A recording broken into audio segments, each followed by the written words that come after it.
When we met in Yosemite, I gave him a 75-pound pack and made him hike up these ledges with it. And he got to the top and he threw it on the ground. He's like, yeah, that felt good. And I was like, this guy's going to be good, probably.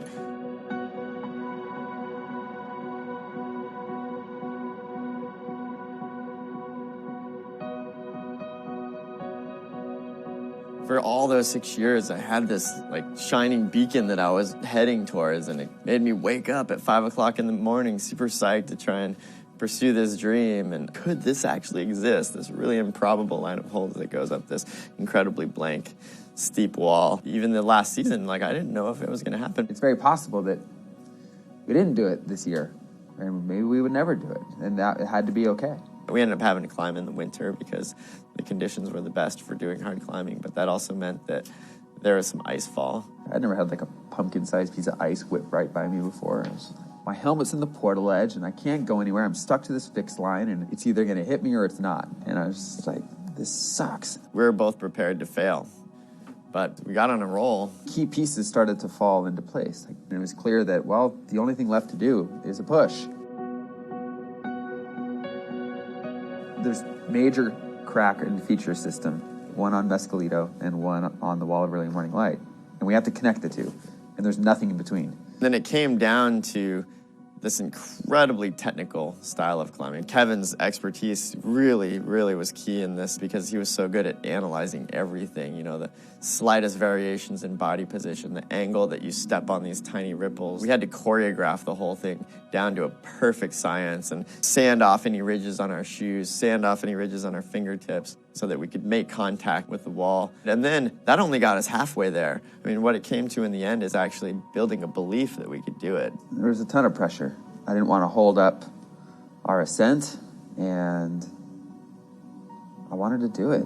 We dedicated 6 years of our lives to doing this, coming down to this one pitch. It was the most competitive and intense and emotional roller coaster over those 7 days, battling with that 15th pitch. I was like, I can't imagine going to the top of this thing without Kevin. We've been working on this together for so long, and I started joking around a lot more. I was like, if I can just seem like I'm totally content to be up here and wait it out as long as possible, that's going to help take pressure off Kevin. The fact that I dropped my phone off the wall and I didn't have to deal with emails anymore. I was like, this is fun. This is a moment in life that I'm never going to forget. And if it lasts a bit longer, that's a great thing. That battle that Kevin was going through was really extraordinary to watch. You see all these great moments in sporting history that are kind of legendary, and I was like, I was the only one right there to witness it. When you guys finally topped out, was it relief? Was it joy? Grabbing a down-pulling shelf and mantling on top, I just felt like all of the stress and the desire and the focus that had been applied over the last 19 days just fall away. And it was weightless, and there was nothing else to do.